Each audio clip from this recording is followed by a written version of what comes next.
pitch is it's a story of a young woman trying to find her way in the world and trying to find her voice. That's how I've described it. That's I think that would work well in an elevator. You could the other person could get a good idea of it.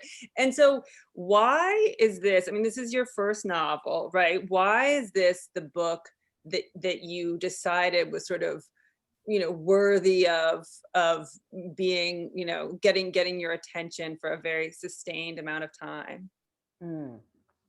Well, there were two main things that I had in mind, I think, that inspired me to write the book.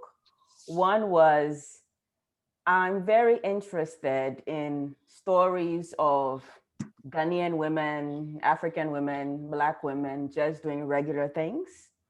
And I started thinking about this book in like 2010, 2011. And I just felt that there was this gap. I wasn't seeing enough books of African women, Ghanaian women just, doing normal things, thinking about love and heartbreak and their career and friendships. So I was hungry for stories like that. And I tend to write the kind of things that I want to read. So I think that's partly why I decided to write this. But secondly, I think my research also influenced my decision to write a book. So a lot of my work is on gender issues, gender norms. And around the time I was thinking about this book, I was conducting my dissertation on Liberia and Cote d'Ivoire and women's responses to violence. So I did a bunch of interviews with women who had survived domestic violence. And something that kept coming up in the interviews is they would tell me, oh, I wanted to leave this abusive relationship, but my mother discouraged me or my friend discouraged me. And it just really got me thinking about how the social pressures that we face shape our relationships. So I think those two things came together, that I wanted to write about a young woman who was facing pressures, but had to make a tough decision about her life. And have you always been a fiction writer, like in childhood? I mean, I know that you have this established career as an academic and, professor and researcher, but have you been writing fiction all along? Or when you said that you thought of you first started thinking of the idea in 2010, was it like, sort of you were writing a little bit, or was it just all in your brain for the future? I started writing fiction long before I started doing academic research and writing. So I started writing fiction when I was about 10, 11. And I started simply because I ran out of books to read. I read so quickly that like my parents could not keep up with me. I read everything in my school's library. I read everything in the local library. And I was like, you know what? I'm just going to write my own books. I've had it. And I had this entire process where I would write a book. Like I don't think there were entire books at that time, like long stories, novellas. And I'll put it aside for a few weeks and then I'll come back to it and pretend like someone else had written. Because that's the best part, when you forget parts of the story and you can pretend like someone else wrote it. That's amazing. I feel like you, I'm sure I've met a million other writers and I've never heard anyone say that. I mean, many people write in childhood, but I don't think I know anyone who sort of like writes so that they can read their own book almost like as a story not created by them. And so in terms of the relationship between your academic work and the novel, did you feel at all like either like you wanted there to be a sort of message within the novel, or did you find yourself almost steering away from that and feeling like, this shouldn't be the fictional embodiment of my research? I definitely did not want it to read like my academic work. At the same time, I thought I want to write something that my students can read. So I teach gender and politics, and I use fiction to teach gender and politics. So I thought I would love this to be a book that I can assign to my students, but at the same time that people can read and not feel like they're reading a textbook. Right. So it was just I was trying to have this balance between saying things that are important, discussing these important social issues, but not being heavy handed about it and not making the reader feel like they were in a classroom. And did you have any rules for yourself to sort of stay away from being heavy-handed, or was it just like if you felt yourself going in that direction, you'd try to pull back? Mm. Well, I had one rule when I was writing, which is that there will be no violence in the book. Mm. My research is almost entirely on violence and at least physical violence. And I Mhm. was determined not to bring this into the book, partly because I wanted a break from the constant discussion of violence, reading violence, teaching violence. And so I just had this one rule that there would be no violence in the book. But then I also think that when writing, there's this, I think you know when you're explaining things, Mhm. like there's the way that I kind of write. So my academic writing very much reads like that, where I'm defining and explaining. And so whenever I found myself falling into that trap, I will step back and try to write in such a way that the reader gets lost in the story. And I try to make a lot of points in the book, or there are a lot of messages in the book, but in very subtle ways. And I'm very fine if people read a book and don't necessarily grasp those messages. I'm entirely fine with that. Mhm, mhm. By the way, I definitely did get lost in the book, and I think that for me personally, and obviously, everyone has different tastes, but I think it's a much more, I mean, obviously, if there were violence, it would be a totally different book, but I think that just, based on the summary, I would have I would have I think I might I might have been a little more reluctant to read it if it had Mm. been, a story of abuse. So when you're writing fiction, like I think a lot of maybe non-writers imagine writing fiction as more fun or sort of easier than academic writing. Do you find that to be true, or do you find them equally challenging? Mm. I think they are both challenging, but fiction comes more naturally to me. I think I never had to consciously learn how to write fiction.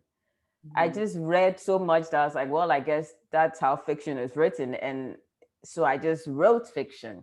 Whereas my academic writing, I had to like learn the rules of academic writing. So I think that's how they differ. I mean, they are both challenging. They both demand a lot of me intellectually, just thinking, but then also just the physical time to make time to write. They're both very demanding. But fiction comes more naturally, like, and I reward myself with fiction. So like I'll tell myself, if you're really good this week, if you grade all the papers you have to grade and you write all whatever academic article you have to write, then this weekend you get to write fiction. I feel like it's almost like all novelists should force themselves to write academic books in order to feel like fiction writing is the treat. Okay, I have one more sort of outside the book question, and then we can go inside the book. But um, do you mentioned maybe imagining your students reading this, and I'm curious, I know that you're in England right now, you've spent a lot of time in um, Ghana. But I'm, reading sort of a copy of the book published by an American publisher. Is there a sort of nationality or demographic of, like, did you feel like you were writing this for a person who, perhaps lives in Ghana, or for a person who lives in the United States, or whoever? Like, is there anyone that it's most for? Mm. Well, honestly, I wanted everyone as well, people as widely as possible to read and enjoy it. But when I was writing, I had Ghanaian women in mind, and I was partly thinking, would Ghanaian women read this and see themselves in this book? Would they see things that are familiar? The themes that I discussed, the places I describe, would these things be familiar to them? So I think I very much had Ghanaian women, well, Ghanaians, but especially Ghanaian women in mind while writing the book. And honestly, I'll confess, I just really wanted Ghanaian women to love the book. And what sort of feedback have you got? I mean, I would guess that they have. I mean, there's never a universal feedback, but what has the feedback generally been from Ghanaian women? It's been wonderful. I mean, I've heard so many good things. People love the story. I remember, so I asked, one of the things I wondered was, was Afi's final decision realistic? And I asked several Ghanaian women, like, would you have done what Afi did? And I was like, yeah, it makes sense. I would have done it.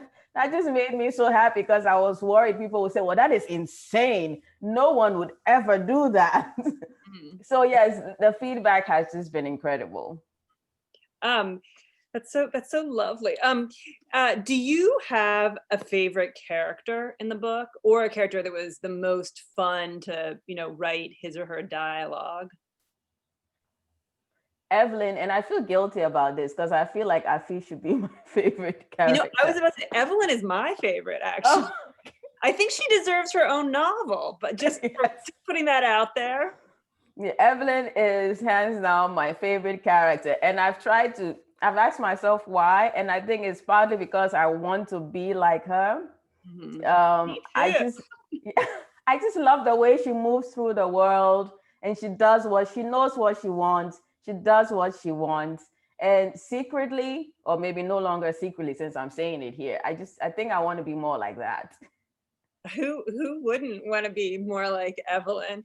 Was there anyone that you sort of dislike, or and this is sort of I don't know, I guess a leading way of asking it, but what's your take on Ellie? Because I feel like he's you leave the door open, or you allow it to be open to interpretation. Like, and this is something that I liked throughout the book, that I felt like you resisted the temptation to make people kind of cartoonish, and he could have been totally irresistible or sort of borderline evil, and he's neither one, or like he's a little of both. Like, do you have, okay, so I guess I'll separate the questions, but one, do you have a least favorite person?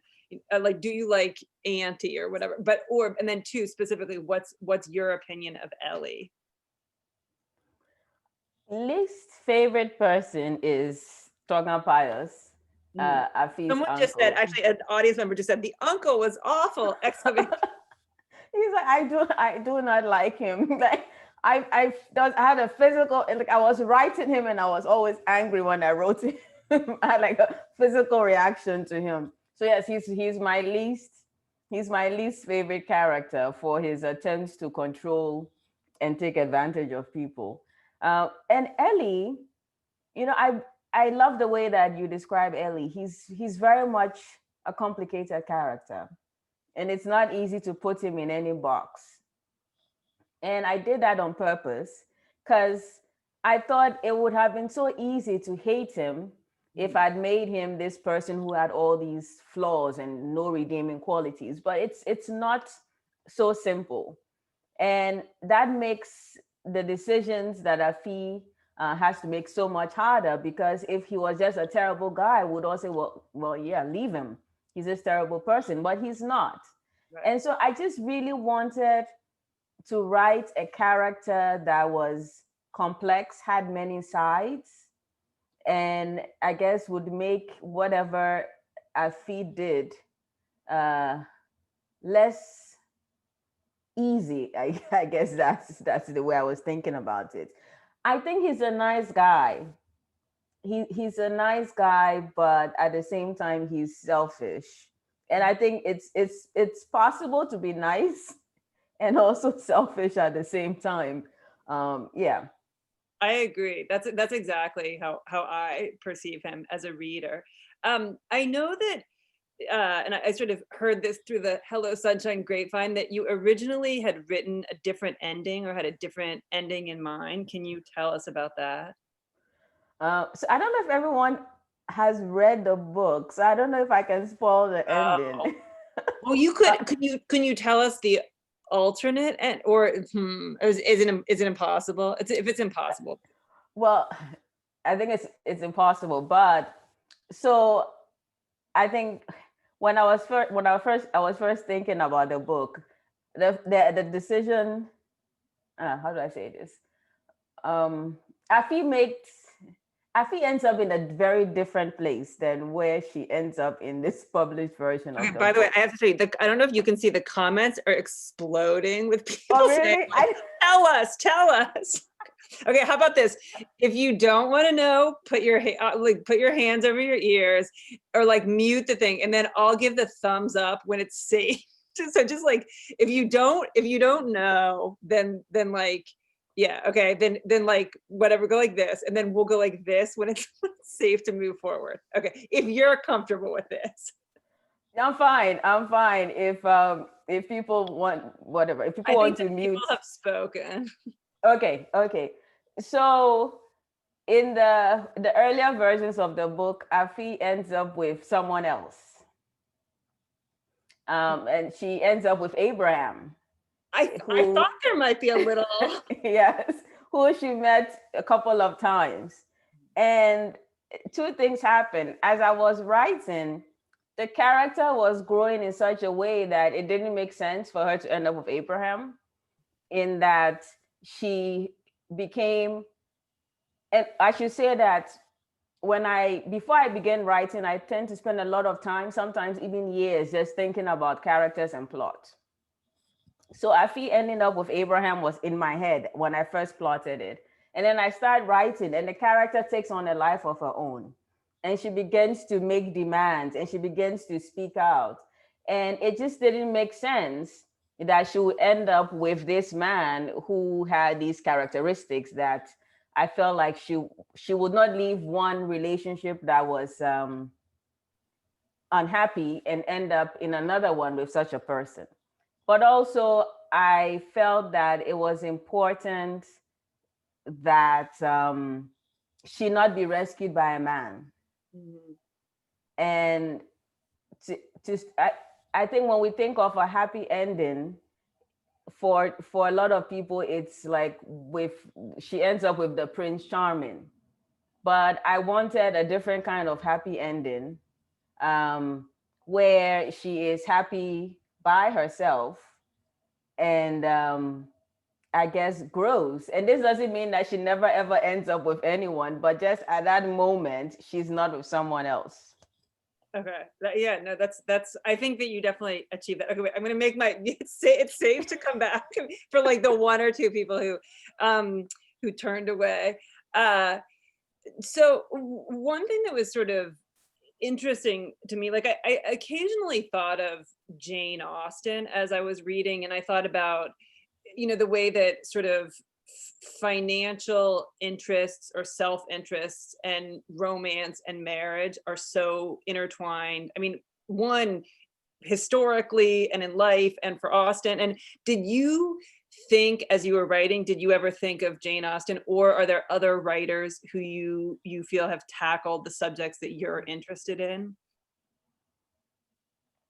So I did not necessarily think of Jane Austen, but then after I wrote it and gave it to people, they were like, Jane Austen. I was like, oh yes, Jane Austen. It was like after I'd written. Um, I mean, there are authors that I really admire, and I guess books that. So one author that I really like and is Titi Dangarengba, and she's written this book called Nervous Conditions, and it's about a young girl who is living in a very difficult situation, and she's kind of finding her place in the world. I mean, similar to Afi, but she's much younger. So I Mm. think characters like that inspired me. I love reading about characters like that. Yeah.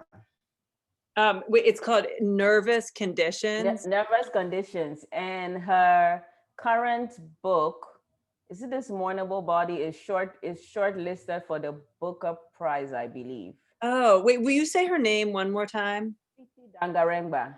Okay, Yes, okay, the maybe. first name is spelled Tsi Tsi. Okay. Um, uh, and yeah, who are other writers who either you feel like have influenced you, or just who you've sort of gotten the most pleasure, reading their work over the years? Gosh. Um, so there's one author that I read and got me thinking about crafts for the very first time, and that was Gabriel Garcia Marquez's 100 Years of Solitude. And I was in my mid-teens when I read it, and I would never forget the feeling of reading that book. I felt like I needed a seatbelt, and like I really felt like it was going to carry me away, and I haven't felt that since. But after reading that book, I thought, how can one write in a way that someone will read it and feel like they were going to be physically lifted out of out of their seats? Mm-hmm. So I think Gabriel Garcia Marquez is like the first person and the only, well, increasingly I'm paying attention to craft, so I shouldn't say the only person, but like the first book that I really read that really got me thinking about how to write, right? And I just absolutely love that book. I mean, there's so many other authors that I love. Isabel Allende. I love Chimamanda Adichie. I love your work. I love Waya Tumor. I mean, there's just so many great authors that I enjoy. Did you take creative writing classes in school? No, I would have loved to, but I didn't. And so my sister studied English in undergrad. And when I was writing His Only Wife, I would give her like chapters and she would grade it and give me like 6/10. Wait, seriously? Seriously? She's like, you need, she was the first person who was like, you need to show, not tell. I was like, what does that even mean? She just used to lord it over me with her like English knowledge. Oh, that's so funny. But she literally, so were you receptive to her feedback, or were there times when you said like, never mind? Oh, she was just like the English guru of the family. So Wait, I, what is she? Is she a writer also? no, she manages a restaurant. So I would literally show up in the kitchen and be like, read this now, let the food burn, leave it on the stove, let it burn, read my book. Where does she live? She's in Ghana. Um, that's so She's interesting. I have two sisters, and I actually sometimes I show them. I mean, I do show them, and I have one brother actually who, and I show all of them, and I think they're all very intelligent. And one of them, I would say, I mean, she reads a lot of like newspapers, magazines. I would say she reads 1 to 2 books a year. And then my other sister reads almost exclusively essay collections by actresses, so like Mindy Kaling and like Tina Fey, and I mean many, many more. But and so in some ways it's almost like their reaction is almost a test of someone who's like not an English major or not an avid reader. Are you still the kind of reader that you were in childhood? Like, do you read fiction, like every day or a few times a week, or is it like your academic work, means that you don't have the opportunity to read for pleasure as much anymore? Yeah, it's much tougher now because I just have so much reading. If it's reading for my research, reading for teaching, I edit a journal also. So I have to read for that. So I just do not have enough time to read fiction. And that's something that I really miss. I have a dream that I don't know, I get a fellowship somewhere and I will spend an entire year reading fiction. It's like I I'm can see that happening. I mean, that would be amazing. But do you get a lot of reading done, fiction? Um, I mean, I read before bed. And so, yeah, I mean, I think that there are times when I'll feel like, either I'm like up to date on reading the New Yorker or I'm reading novels, but it's a lot of times it's not both. Like I can't, there are only so many hours in the day. Um, Okay, so I think in not too long, I think we'll turn it over to the audience members to ask questions. But I have a sort of one or maybe one and a half more questions, which is, have you? I mean, I know we joked about Evelyn deserving her own novel. Can you imagine either writing a sequel to His Only Wife, or like, have you begun writing a different novel? Like, where is your imagination and now in terms of Mhm. other fiction? Mm. Yeah, so I've heard a lot of requests for a sequel to His Only Wife, which makes me happy. I guess that means people really enjoyed it and want and cared and connected with the characters and want to continue learning about their story. But I haven't thought of what the next stage would look like. So I haven't thought of like what a sequel would look like. But I've completed my second manuscript, which is very different from this one. Yeah, so I've completed the second manuscript, and I woke up this morning and was really happy because I submitted the second one yesterday to my agent, and I'm like, yes, my mind is free to begin wandering again. And so now all of these characters are like popping up. Yes, this is a really good time. I'm really enjoying this time. Well, since this morning, I've been enjoying the time.